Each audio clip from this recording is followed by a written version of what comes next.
আমার নাম অমিত। আমি খুবই ফুর্তিবাজ ছেলে। আমার বাবার ব্যবসা ছিল, কিন্তু আমি কখনোই ব্যবসাতে মন দিইনি। আমার বয়স যখন 24 বছর, তখন আমার বাবা এই দুনিয়া থেকে চলে যান। কিন্তু বাবা যাওয়ার আগে নিজের পছন্দের মেয়ের সাথে আমার বিয়ে দিয়ে যান।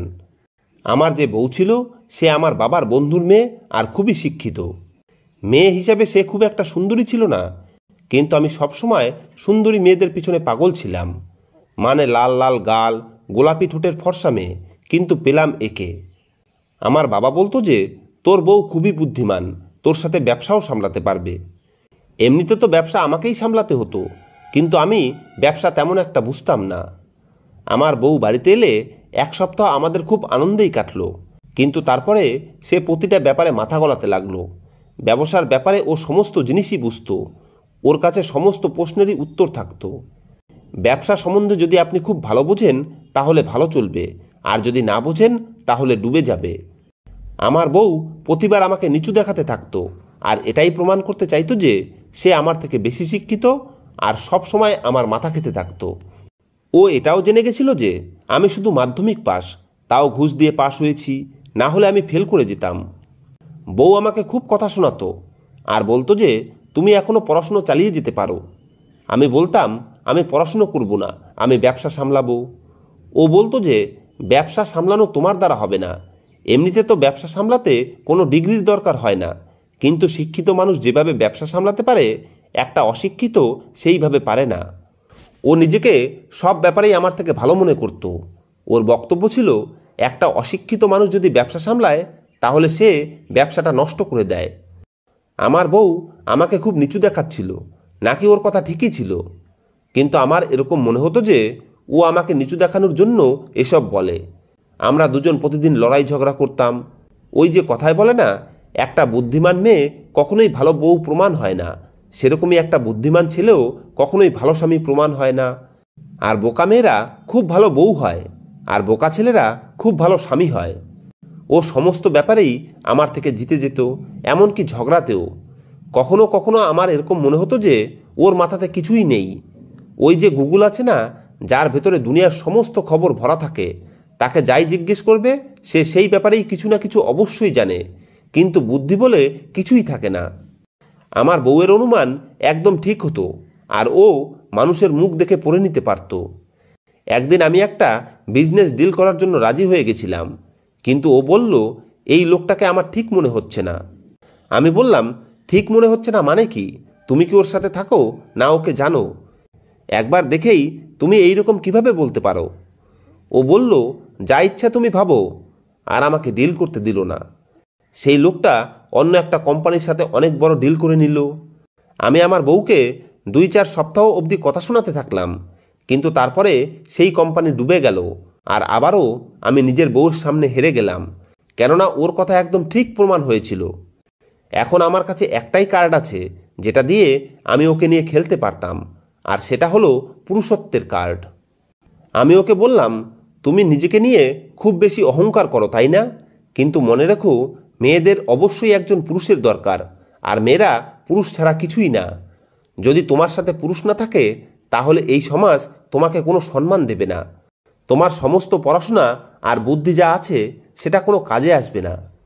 একজন পুরুষের সাহায্য ছাড়া না তুমি কখনো মা হতে পারবে, আর না তো এই সংসার সামলাতে পারবে, আর ব্যবসাও কোনো মতেই একলা সামলাতে পারবে না। যদি মেয়েরা বলে যে তারা মায়ের জাত, তাহলেও পুরুষের কারণেই সে মা হয়। পুরুষ ছাড়া মেয়েরা কিছুই করতে পারে না। তাই তুমিও আমাকে ছাড়া কিছুই নাও। আমাকে ছাড়া তোমার কোনো পরিচয় নেই। যদি সমাজ তোমাকে সম্মান দেয়, তাহলে সেটা আমার কারণেই দেবে। তারা বলবে যে এ অমুকের বউ। মেয়েদের সবসময় পুরুষের দরকার, পুরুষ ছাড়া মেয়েরা কিছুই না। কিন্তু তুমি এই সমস্ত কথা মানতে চাও না। কিন্তু যেদিন তুমি ঠেলায় পড়বে, সেদিন তুমি বুঝতে পারবে যে আমি একদমই ঠিক বলেছি। আমার বউ এই কথা শুনে রেগে গেল। তারপরে বলল, ঠিক আছে, যদি তোমার মনে হয় যে আমি তোমাকে ছাড়া কিছুই করতে পারবো না, তাহলে তুমি 2 বছরের জন্য এখান থেকে চলে যাও। 2 বছর পরে যখন ফিরে আসবে, তখন আমার কাছে সব কিছুই থাকবে। আমি আমার বউকে বললাম, এই ধরনের ফালতু কথা বলে হাওয়ায় তীর চালিও না, কিছুই হবে না। 2 বছরে তুমি সব কিছু শেষ করে ফেলবে। বউ বলল, যদি আমি নষ্ট করে ফেলি, তাহলে আমি তোমাকে সব কিছু ফিরিয়ে দেব, কেননা আমার বাবা মায়ের সমস্ত সম্পত্তি আমার, তোমার ক্ষতি আমি পূরণ করে দেব। কিন্তু তোমাকে আমি চ্যালেঞ্জ করছি যে তোমার কোনো লোকসান হবে না। আমার বউ খুব আত্মবিশ্বাসের সাথে চ্যালেঞ্জ করলো, আর আমিও সেই চ্যালেঞ্জ অ্যাকসেপ্ট করে নিলাম। এমনিতেও আমি ওর থেকে দূরে থাকতে চাইতাম, কেননা ও আমার মাথা খেতে থাকতো। অফিসের 4 দলের মধ্যে থেকে আমার মনে হতো আমি যেন কোনো জেলখানায় বসে আছি। আমি নিজের বন্ধুদের সঙ্গে ঘুরতে ফিরতে চাইতাম, স্বাধীনভাবে থাকতে চাইতাম। বউ বলল, তোমার বাবার পাহাড়ে যে বাড়ি আছে তুমি সেখানে চলে যাও, আর 2 বছর অবধি সেখানেই থাকবে। আমি তোমাকে কিছুই বলবো না। তারপরে যখন তুমি ফিরে আসবে তখন তুমি জানতে পারবে যে আমি কি কি করেছি। আমি কিছুটা বোকা টাইপের ছিলাম, সাথে আত্ম অহংকারীও ছিলাম। আর যখন একটা মানুষ বোকা আর আত্ম অহংকারী হয় তখন এটা খুব ভয়ানক হয়। আমার এটা নিয়ে কোনো চিন্তাই ছিল না যে আমি আমার বউয়ের থেকে 2 বছরের জন্য ওকে ছেড়ে কিভাবে দূরে থাকব। যদিও আমার বউকে দেখে আমার কোনো ফিলিংসই আসতো না, কেননা ও সবসময় আমার সঙ্গে লড়াই ঝগড়া করতে থাকতো, আমার মাথা খেতে থাকতো। আমরা একসাথে আছি আর ঝগড়া করছি না, এটা হতেই পারে না। এটা কিভাবে সম্ভব ছিল যে একটা মানুষ সব সময় ঝগড়া করতে থাকবে আর রাতের বেলা আপনার সাথে ভালো ব্যবহার করবে? এরকম কখনোই হয় না। যেখানে সম্মান থাকে না সেখানে ভালোবাসাও থাকে না। আমি আমার বউয়ের কথা মেনে নিলাম আর সেখান থেকে পাহাড়ে নিজেদের বাড়িতে চলে গেলাম। সেখানে আমি খুবই খুশি ছিলাম, কেননা আমি জানতাম যে এখন আমি যাই করি আমার বউ আমার কিছুই করতে পারবে না। তার উপরে যখন ফিরে আসব তখন ওর অহংকার নিশ্চয়ই মাটিতে মিশে যাবে আর ও আমার পায়ের নিচে এসে পড়বে। ফিরে আসার পরে মেনে নেবে যে তোমাকে ছাড়া সমাজের লোকেরা আমাকে ভালোভাবে বাঁচতে দেয়নি। ও একদম লাইনে এসে যাবে, আর ততদিনে আমিও আমার জীবনে এনজয় করে নেব। আর সত্যি আমি আমার জীবন খুব আনন্দের সাথেই কাটাচ্ছিলাম। আমি আমার বউকে বলেছিলাম যে তোমাকে ফোনও করব না।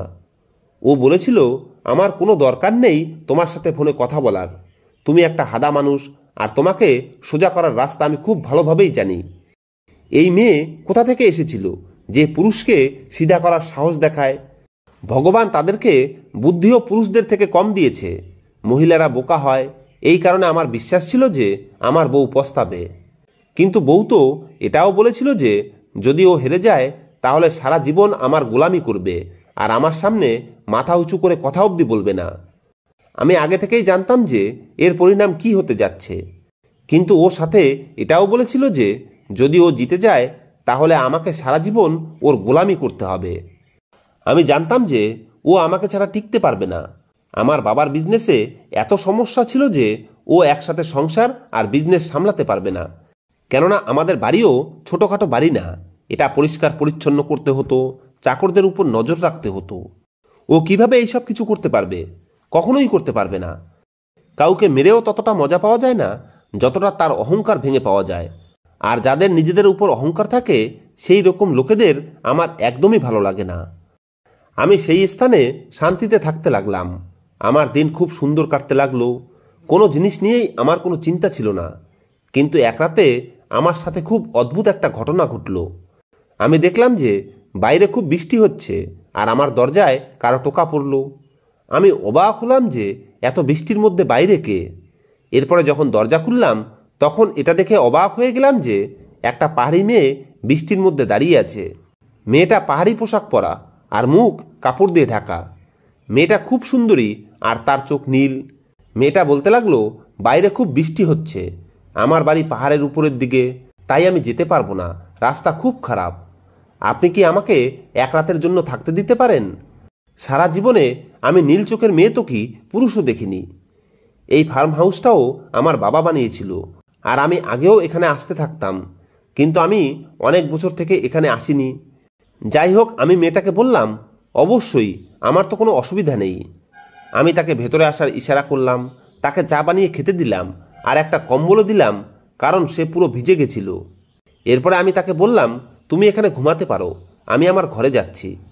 যদিও যেতে আমার একদমই মন করছিল না, কেননা আমি সব সময় সৌন্দর্যের পূজারী ছিলাম।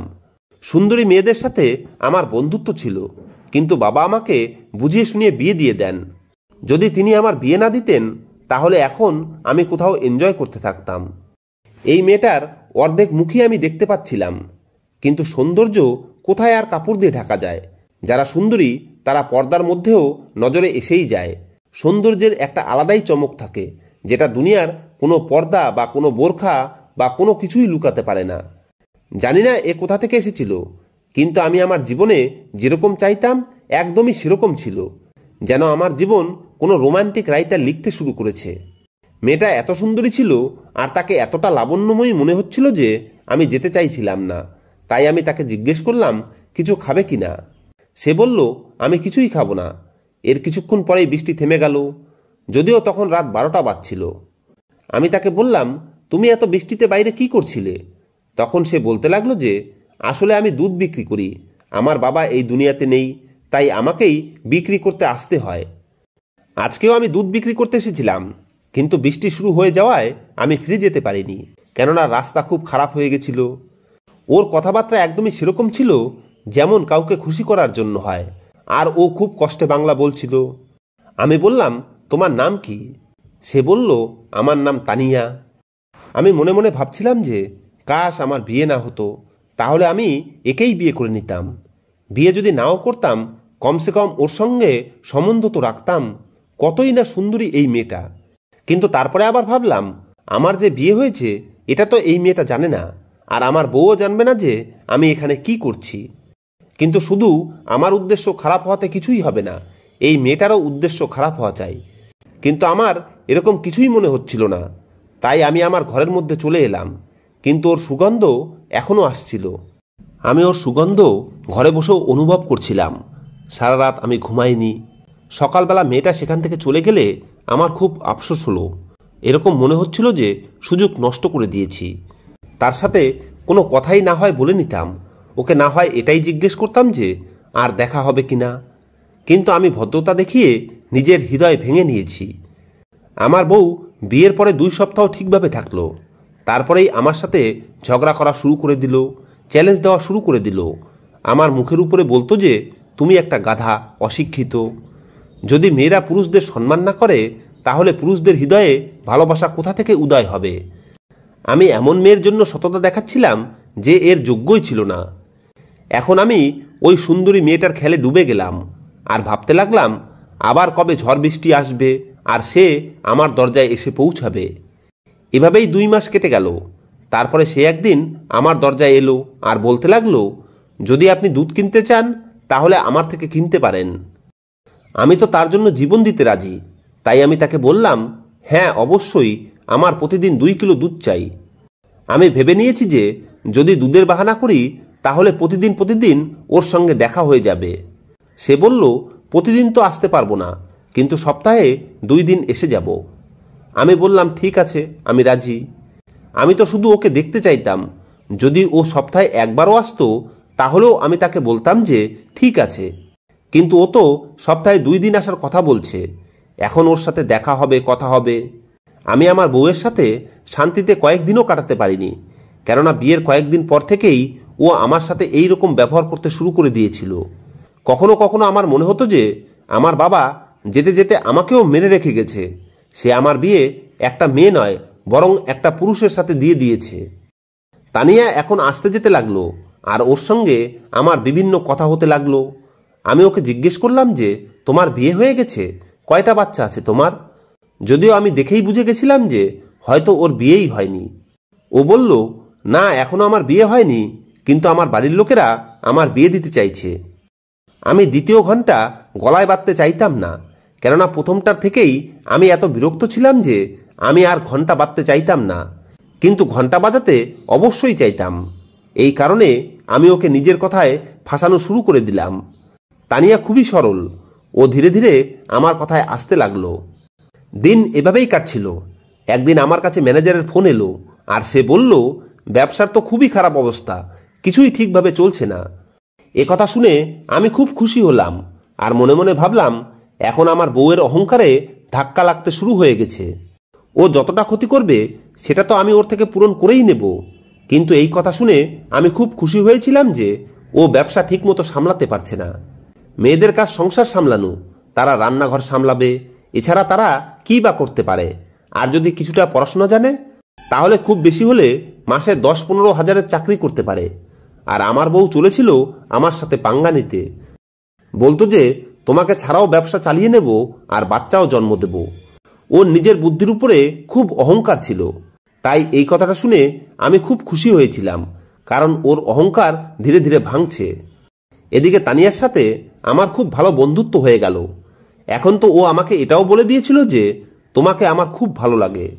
ওকে নিজের জালে ফাঁসানোর জন্য আর ওর হৃদয় জেতার জন্য আমি ওকে নিজের বিয়ের আংটিও দিয়ে দিলাম। ও বলল, এটা কি? আমি বললাম, এটা তোমার গিফট, যাতে তোমার সব সময় আমার কথা মনে পড়ে। ও আংটি নিয়ে বলল, আমি সব সময় এটা যত্ন করে রাখবো, কেননা তুমি আমাকে দিয়েছ। ধীরে ধীরে আমরা একে অপরের সাথে দেখা করতে লাগলাম। আস্তে আস্তে ওই মেয়েটাও আমার কাছে আসতে লাগলো। কিন্তু ও নিজের চেহারা ঠিকভাবে দেখাতো না। ও বলতো যে আমার বাড়ি থেকে পারমিশন নেই। ও বলতো যে তোমাকে আমায় বিয়ে করতে হবে। কিন্তু আমি কোনোরকমভাবে ওকে নিজের কথার জালে জড়িয়ে নিয়েছিলাম। একদিন ও বাড়িতে এলে আমি ওকে বললাম, তুমি এখানেই দাঁড়াও, আমি দুধের পাত্র নিয়ে আসছি।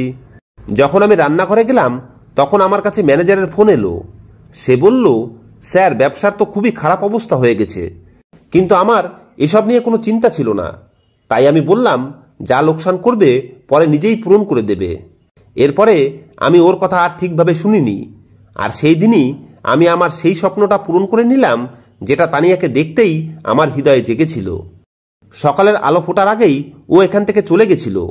আমি ভাবছিলাম যে ওর এখনই যাওয়ার কি দরকার ছিল। ও তো আরও কিছুক্ষণ থামতে পারত, আর যেটা একবার হয়েছে সেটা বারবার হতে পারত। এরপরে আমি ভাবলাম, যতদিন অবধি এখানে আছি ও তো আসতে যেতে থাকবে, আর এই কাজটাও হতে থাকবে। কিন্তু অনেক দিন হয়ে গেল ও আর এলোই না। আর আমি অবাক ছিলাম যে ও কোথায় চলে গেছে। ও এমনভাবে চলে গেছিল যে আর কখনো এলোই না। লোকেদের কাছে জিজ্ঞেস করতে থাকলাম, কিন্তু কারো কাছ থেকেই আমি ওর ঠিকানা পেলাম না। এই জায়গাটা কোনো ছোটোখাটো জায়গা না যে একটা মেয়েকে শুধু নামের ভরসায় খোঁজা যাবে। এই কারণে আমি ওকে খুঁজে পেলাম না। আমি এই আশায় ওর অপেক্ষা করতে থাকলাম যাতে আমি দ্বিতীয়বার ভাগ্যবান হতে পারি। কিন্তু ও এলোই না। কিন্তু এটাও ভালোই হয়েছে, কেননা আমি ওকে বিয়ে করতে পারতাম না। আমার বউ যে সময় আমাকে দিয়েছিল তার মধ্যে 18 মাস পার হয়ে গেছে, আর মাত্র কয়েক মাস বাকি। আমি সবসময়ই বাইরে ঘুরে বেড়ানোর মতো ছেলে ছিলাম। আমি নিজের জীবন আনন্দের সাথে কাটাতে চাইতাম, বন্ধুদের সাথে ঘুরতে চাইতাম। তাই আমি আমার বন্ধুদের ফোন করে ওদেরকে ডেকে নিলাম। বাকি সময় আমি বন্ধুদের সঙ্গে আনন্দে কাটালাম। মানুষের জীবনে আনন্দের দুইটা দিক থাকে, একটা তার স্বপ্নের মেয়ে আর দ্বিতীয়টা বন্ধু। আমার স্বপ্নের মেয়ে আমাকে ছেড়ে চলে গেছে, তাই এখন আমি বন্ধুদের সাথে আমার বাকি সময়টা আনন্দের সহিত কাটালাম। আমি সেখানেই আরামে আর শান্তিতে কাটিয়ে প্রায় 2 মাস আগেই নিজের বাড়িতে ফিরে এলাম। বাড়িতে ঢোকার আগে প্রথমে আমি অফিসে গিয়ে দেখতে চাইতাম যে এখন অবধি কতটা লোকসান হয়েছে। কিন্তু যখন আমি অফিসে গেলাম তখন হতবাক হয়ে গেলাম। এটা তো সেই অফিস মনে হচ্ছিল না যেটা আমাদের ছিল। এখানকার সমস্ত জিনিস নতুন। পুরনো অফিসকে নতুন করে সাজানো হয়েছিল, আর এখানে অনেক লোক কাজ করছিল। আর কাজ দেখে মনে হচ্ছিল যেন সারা দেশের কাজ এই অফিসেই হচ্ছে। আমি অবাক হয়ে দেখলাম সামনে একটা বড় স্ক্রিনে শেয়ার মার্কেটের চার্ট চলছে। এটা দেখে আমার পায়ের নিচ থেকে মাটি বেরিয়ে গেল যে আমাদের কোম্পানি তো র্যাঙ্কে যাচ্ছে। কিন্তু এটা হলো কিভাবে? যখন আমি স্টাফদের কাছে জিজ্ঞেস করলাম তখন তারা বলল, এখন এই কোম্পানি অনেক বড় কোম্পানি হয়ে গেছে। এরপরে যখন আমি ম্যানেজারের সঙ্গে কথা বললাম তখন সে বলল, আমি তো আপনাকে মিথ্যা বলেছিলাম, যাতে আপনি যখন আসবেন তখন আপনি খুব বেশি হতবাক হয়ে যান।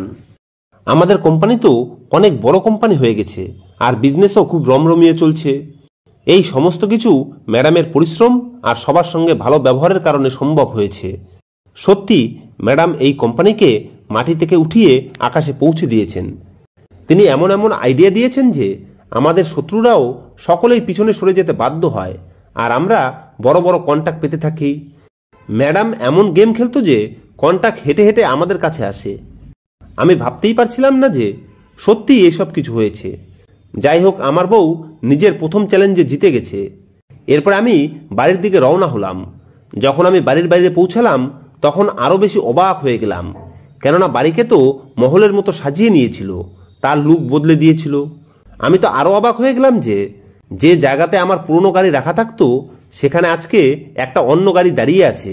যেটা দেখে পরিষ্কার বোঝা যাচ্ছিল যে এটা কয়েক মাস আগেই শোরুম থেকে নিয়ে আসা হয়েছে।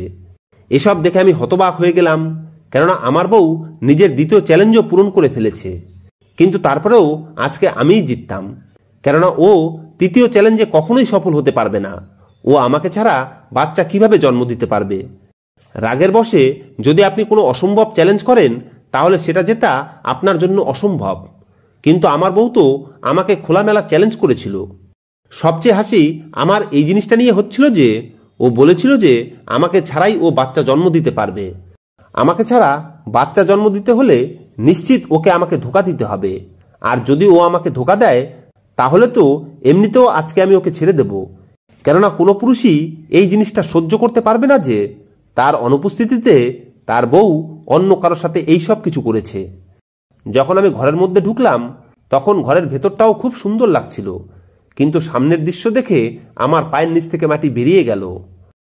আমার তো মনে হয়েছিল যে আমার বউ ঘরে একলা বসে থাকবে, আর আমি যাওয়ার সাথে সাথে বলবে যে তোমার বাড়ি আর ব্যবসা তো আমি সামলে নিয়েছি, কিন্তু তোমাকে ছাড়া বাচ্চা জন্ম দিতে পারিনি, আমাকে ক্ষমা করে দাও। কিংবা আমাকে দেখেই ওর মাথা নিচু হয়ে যাবে। কিন্তু আমি দেখলাম আমার বউয়ের কোলে খুব সুন্দর দেখে একটা বাচ্চা বসেছিল, যাকে দেখে আমি বুঝতে পারলাম যে সে মেয়ে, কেননা সেই বাচ্চাটার মাথায় খুব সুন্দর দেখে একটা হেয়ার বেল ছিল। আমি অবাক হয়ে এটাই দেখছিলাম, তখনই আমাদের চাকরানি আর একটা বাচ্চাকে কোলে করে নিয়ে এলো, যে ছেলেদের কাপড় পরেছিল। এর মানে হলো আমার বউয়ের যমজ বাচ্চা হয়েছিল। কিন্তু এটা কিভাবে হতে পারে? যখন আমার বউ আমাকে দেখলো তখন সে হতবাক হয়ে গেল। আমি ওকে বললাম, এই সব কি হচ্ছে? ও বলল, এসে গেছো তুমি? আমি তো শুনেছিলাম তুমি অফিসে গিয়েছো। আমি খবর পেয়ে গেছি, কেননা সেখানে সবাই আমার লোক। আমি সেখানকার প্রতি মুহূর্তের খবর পেতে থাকি। এদিকে এসো, নিজের বাচ্চাদের দেখবে না? আমি রাগের চোটে নীল হয়ে গেলাম আর বললাম, কার বাচ্চা? কোথাকার বাচ্চা? তুমি আমাকে 2 বছরের জন্য এখান থেকে বের করে দিয়েছিলে, যাতে তুমি এখানে অন্য কারোর সাথে অবৈধ সম্পর্ক করতে পারো, আর হয়তো তার সন্তানের জন্ম দিয়ে বসেছ। কিন্তু এখন আমাকে বলছো এগুলো আমার বাচ্চা।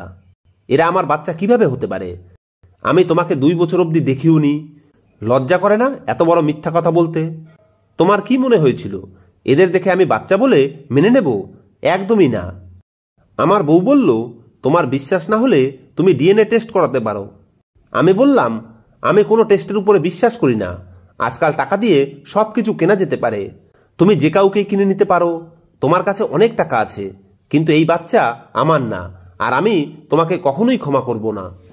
আমি তোমাকে ডিভোর্স দিয়ে দেব। আমার অবর্তমানে তুমি অন্য কারোর সাথে নিজের মুখ কালো করে নিয়েছ, তার বাচ্চাও জন্ম দিয়েছ, আর এখন আমাকে এই বাচ্চার নিজের করে নিতে বলছো। আমার বউ বলল, ততটাই বলবে যতটা তুমি পরে সহ্য করতে পারবে। সেই সমস্ত শব্দই বলবে যার কারণে তুমি পরে লজ্জায় না পড়ো। ও এত আত্মবিশ্বাস নিয়ে কিভাবে এই কথা বলতে পারে? কেন মানবো আমি কোনো রিপোর্টকে, যেটা হতেই পারে না? ও আইভিএফ করায়নি তো, যার দ্বারা ও পুরুষ ছাড়াই বাচ্চার জন্ম দিয়েছে, আর অন্য কারো শুক্রাণু নিজের ভেতরে নিয়ে মা হয়ে গেছে। ওর চোখে এত অহংকার ছিল, আর এখনো মাথা উঁচু করেছিল। তাহলে কি সত্যিই ও জিতে গেছে? কিন্তু এই কথাটা আমি কিভাবে মানতে পারি যে এই বাচ্চা আমার? আমি ওকে বললাম, এরকম হতেই পারে না। তারপরেও ও আমাকে বলল যে আমার কাছে একটা এমন প্রমাণ আছে যেটা দেখলেই তুমি বিশ্বাস করবে যে এই বাচ্চা তোমার। কিন্তু তারপরে তুমি আমার সঙ্গে নজর মিলানোর যোগ্যও থাকবে না। তাই সেই প্রমাণ দেখার আগেই এই বাচ্চাদেরকে নিজের করে নাও, যাতে তোমারও সম্মান থেকে যায় আর আমারও। আমার পুরো বিশ্বাস ছিল যে আমার বউ হাওয়ায় তীর চালাচ্ছে। এই কারণে আমি ওর কথা বিশ্বাস করিনি, আর বললাম, দেখিয়ে দাও প্রমাণ আমাকে, আমি ভয় পাই না। যখন আমি 2 বছর থেকে তোমার মুখ অবধি দেখিনি, তাহলে বাচ্চার প্রশ্নই আসে না। আমার বউ বাচ্চা চাকরানিকে দিল আর বলল, ওদেরকে ঘুম পাড়িয়ে দাও। এখন শুধু আমি আর আমার বউই ছিলাম। আমার বউ কাছে এলো আর আমার সামনে নিজের হাত মুঠো করে ধরে বলল, এর মধ্যে সেই প্রমাণ আছে। আমি অবাক ছিলাম, কিন্তু আমার বিশ্বাস ছিল যে ওর কাছে কোনো প্রমাণ নেই। কিন্তু যখন ও নিজের মুখ খুলল তখন আমার পায়ের নিচ থেকে মাটি বেরিয়ে গেল, কেননা তার ভিতরে যে জিনিস ছিল সেটা এই জিনিসের প্রমাণ দিচ্ছিল যে এই বাচ্চাটা আমারই। তুমি আমাকে চিনতে পারোনি, আমি তোমার প্রেমিকা তনবী নাম আমার। আমি আমার বউয়ের থেকে দূরে সরে গেলাম, যেন ও আমার বউ নয়, বরং বউয়ের আত্মা। কেননা এ তনবীর মতো কিভাবে কথা বলছিল? তনবীর গলার আওয়াজ ওর মুখ থেকে কিভাবে বের হতে পারে? আমার পায়ের নিচ থেকে মাটি বেরিয়ে গেল। আর ওর হাতে সেই আংটি ছিল যেটা আমি গিফট হিসাবে দিয়েছিলাম, আর সেটা আমার বিয়ের আংটি ছিল।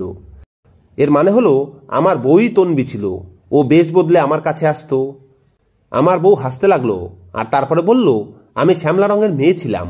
ফর্সা হওয়া আমার জন্য খুব একটা অসুবিধাজনক না। আর কোনো পাহাড়ের ভেষ ধরা কি এমন মুশকিল? লোকে তো মেকআপ দিয়ে নিজের মুখের উপরে পুড়ে যাওয়া চিহ্নও লুকিয়ে নেয়। এই ভেষ ধরাও কোনো কঠিন কাজ নয়। তুমি আমার জালে ফেসে গেছিলে।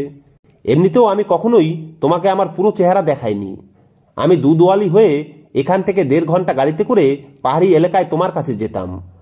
আর তুমি যে মেয়ের শরীরের ফায়দা উঠিয়েছিলে সেটা তোমার নিজের বউ ছিল। তুমি একটা জঘন্য মানুষ যে আমার অনুপস্থিতিতে আমার সঙ্গে ধোঁকা করছিলে। এর জন্য আমি তোমাকে কখনোই ক্ষমা করব না। আমি আমার বউয়ের পায়ের কাছে বসে গেলাম আর ওর কাছে ক্ষমা চাইতে লাগলাম। আমার কাছে আর কোনো রাস্তাও ছিল না। সমস্ত ব্যবসায়ী ওর হাতে ছিল আর এই দুজন আমারই বাচ্চা ছিল। আমি খুব করে ক্ষমা চাইতে লাগলাম যে আমাকে ক্ষমা করে দাও, তুমি সত্যিই জিতে গেছো, আমি হেরে গেছি। আমি তোমার অহংকার ভাঙতে চাইতাম, কিন্তু এখন আমার সমস্ত কিছু শেষ হয়ে গেছে। আমি রাস্তা হারিয়ে ফেলেছিলাম। আমি কারোর সাথেই কোনো খারাপ তো করিনি। যা করেছি তোমার সাথেই করেছি। ক্ষমা করে দাও আমাকে, তোমাকে, আমার বাচ্চাদের দিব্যি। আমি ওদেরকে কোলে নিতে চাই, তোমার সাথে নিজের সারা জীবন কাটাতে চাই। আমার বউ 14 দিন অবধি আমাকে খুব জ্বালিয়েছিল। নিজেও আমার সাথে কথা বলছিল না আর বাচ্চাদেরকে আমাকে দেখতেও দিচ্ছিল না। আমি বারবার ক্ষমা চাইতাম। ও বলতো যে তুমি কত সুন্দর ভালোবাসার কথা বলতে, বলতে যে আমি তোমাকে খুব ভালোবাসি আর আমার তো বিয়েও হয়নি। কিছুদিন পরে ও আমাকে ক্ষমা করে দিল আর আমি আমার বাচ্চাদেরকে কোলেও নিলাম। আর আজ আমি আমার বউয়ের সঙ্গে থাকি। আমার মতো পুরুষের সাথে এটাই হওয়া উচিত ছিল, যে মেয়েদেরকে খুব বোকা গাধা মনে করত। কিন্তু মেয়েরা কখনোই বোকা গাধা আর দুর্বল হয় না। মেয়েদেরকে হারানো কারো পক্ষেই সম্ভব না। আমি এই জিনিসটা মেনে নিয়েছি। এদেরকে কথায় হারানো খুব মুশকিল, আর মেয়েদের সঙ্গে জীবনে কখনো চ্যালেঞ্জ করা উচিত না। ও সত্যিই আমার সাথে এরকম খতরনাক খেলা খেলেছিল। আমি আজও বুঝতে পারতাম না ও কিভাবে পাহাড়ি মেয়েদের মতো বেশ বদলে এসেছিল। এখন আপনারাই বলুন, আপনারাও কি মেয়েদেরকে দুর্বল আর বোকা মনে করেন? যদি মনে করে থাকেন তাহলে আমার মতো ভুল করবেন। ধন্যবাদ বন্ধুরা।